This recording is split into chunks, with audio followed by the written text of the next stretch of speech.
In a previous video, I highlighted that the riots don't end, they only pause. And for some of us, we hardly had any pause at all because they're here again. And this is not your typical burning down of businesses, looting, and destroying lives that we normally see with the BLM crowd. Now we've seen violent clashing, people shooting each other. That is a big change. We haven't seen conflict quite like this. Maybe just a fist fight every once in a while, but mostly we just sort of sat around and watched as everything burned to the ground. Over 1,500 properties in Minneapolis damaged. Mostly you saw photos like this one. These guys standing out there with a "You loot, we shoot" sign. And there was other images that I couldn't find, but I know I had seen them, people standing around with signs like "drunk rednecks," and they all had their lawn chairs out. But that was the old norm. I think we're going to see a lot more direct clashing in the streets, violent clashing. I guess some people are getting fed up with seeing their country destroyed while no one does anything about it. In Wisconsin, a young man named Kyle was at the riots. People are spinning all sorts of stuff about him. People who don't like him are pointing out, hey, he's from Illinois. He drove to Wisconsin across state lines. You know, he's clearly some sort of instigator looking for trouble. Other people are pointing out that his town is right across the border. He drove 16 miles to get to this town. Your average American's commute is like 30 minutes. He's closer to that town than most people are to their own jobs. This is not exactly a long distance. But we had a lot of exciting things last night in Portland. You had a big sort of parade of cars, this Trump supporter parade driving through Portland. So that was like the main event.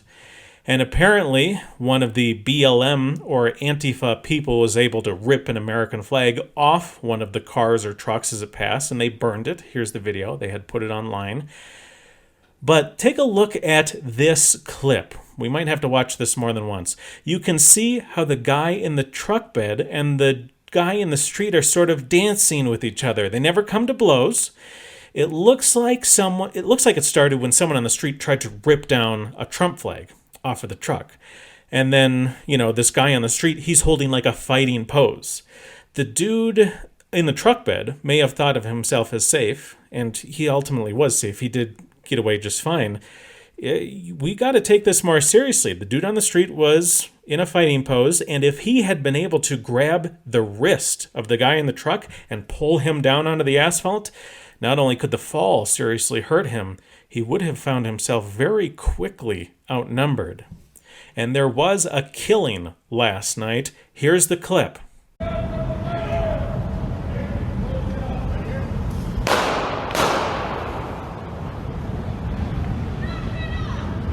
Now, that was a short clip. It's kind of hard to see what's going on. If we remove some of the low end from the audio, the voices will come out a little bit more clear. The low noise is from all the cars going around there. I'm going to play it again with the low end removed, and we're also going to put some text on screen for what I think they may have been saying.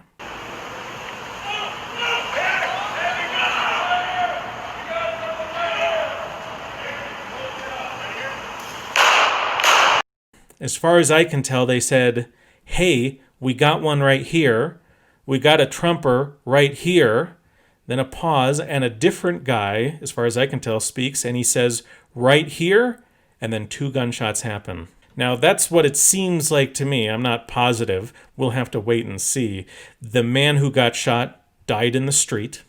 He had patches and gear on that indicates he was a supporter of police officers. He had that thin blue line patch. Apparently, he was wearing a Patriot Prayer hat.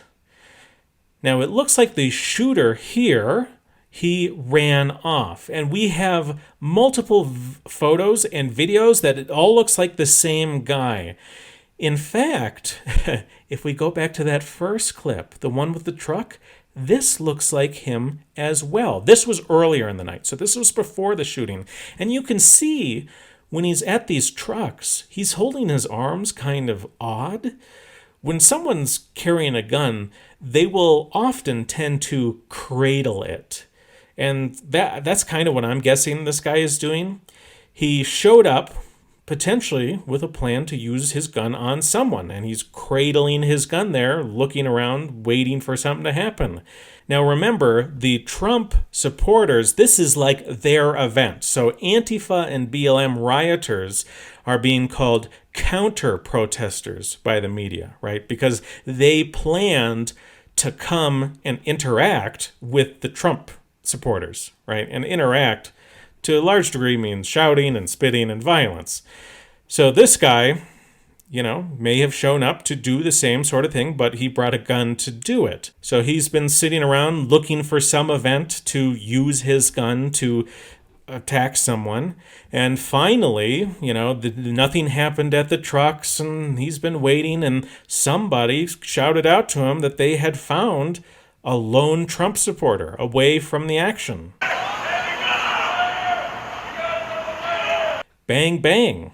So think about this again. That guy in the truck bed may have been a little bit more close to death than he realized. And in fact, I just saw this clip on Twitter. Apparently, this guy, looks like he's got the same neck tattoo and the same sort of vest thing. Looks like a motocross vest or something. It looks like he was interfacing with Trump supporters in Washington just the other day as well. Now, in Portland, after BLM and Antifa rioters learned that a Trump supporter had been killed, they celebrated in the streets. They were even dancing. I am not sad that a fascist died tonight. This is where I think we can take a page from Royal Endeavor's book. When you see these videos of BLM looters hitting up shoe stores, Antifa people burning police buildings, write a comment. It's easy. Just write. We can't live with these people. After they find out this guy is dead, they call him a Nazi, they call him all those things. But remember, they hold up signs, white silence is violence, and how about our whole society is built on white supremacy? These have always been racial events, and they will come for you. But ultimately, when you look at these riots, these events, really we're trying to interpret everything that happened through this disorganized chaos of clips and streams. I actually have a whole bunch more clips I could show you, but keep in mind, everyone, more or less, on the street has some sort of agenda, right? Most people on the street during these violent events have been told by police to disperse, or there may be a curfew in effect that they're violating. People don't show up to this kind of stuff when they are apathetic and they don't care. They show up because they believe something, right? I'm at the point where I'm ready to put these police in the f***ing grave. I'm at the point where I want to burn the White House down. Whenever we get a clip, often from the hands of one of these people, it may look one way or a different way. Sometimes it looks one way until we get a longer clip or we get a new angle that changes the context. Often the clips are edited down so that it serves their agenda when they initially release it. But, while it's nice to admit that there's still a lot of unknowns about what happens at these, people are going to watch the news, they're going to listen to reporters, and those news stations, those newspapers, those reporters, they have their own agenda. And their agenda sometimes aligns with some of the people on the street.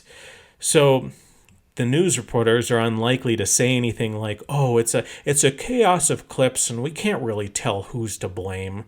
They'll tell you exactly who they think you need to start blaming.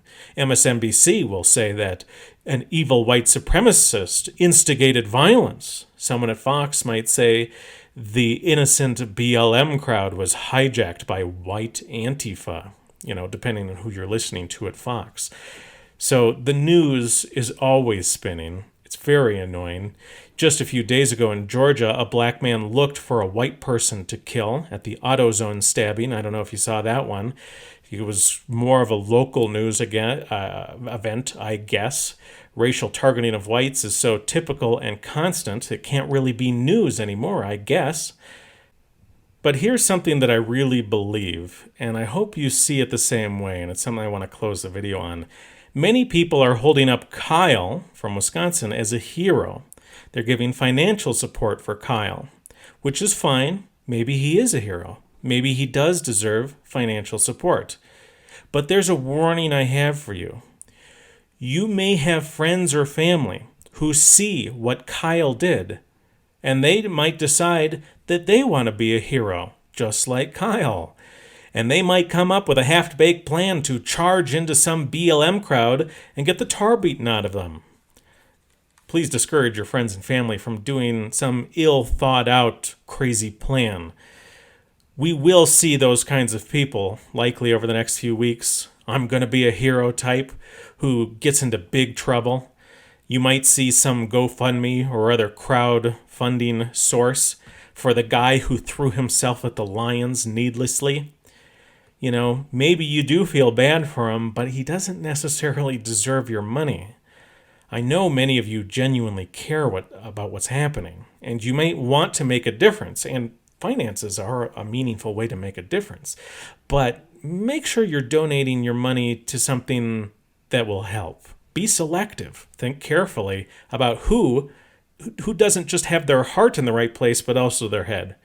Take American Renaissance. They had that lawsuit with Twitter, attempting to fight for our free speech. That lawsuit ultimately didn't pan out, but funding an organization like Ameren is going to be more effective than giving it to some dude who's trying to get into fistfights with BLM or something and then wants bail money. You could look at VDARE, Virginia Dare. That's a website and quarterly magazine that highlights some of these important issues. Or you could support a content creator who makes videos, BitChute, YouTube, whatever. I'm sure you've seen GoFundMes for the other side, Antifa, dead criminals, stuff like that. Some of those have gotten huge amounts of money. And that may frustrate you, and you want to see the other side get the money. Well, here's the deal. A lot of that money that goes to those people really gets wasted, especially the dead criminals. It can get split up among various family members, spent frivolously. It doesn't help. It's not like actively helping in the culture war, that money. It's dead money. Let the dumb anti-white leftists donate dead money. Don't do what they do, right? If you are the kind of person who wants to spare some money for our causes, 1, great. You're an amazing person for that. 2, please don't waste it. Put some effort into making sure it's going towards something meaningful. Something that spreads the message, or something that organizes people in a way that has some meaningful effect and isn't just going to help people help people pay for bail for trying to get into fistfights. You don't want to fund the shenanigans of some bonehead.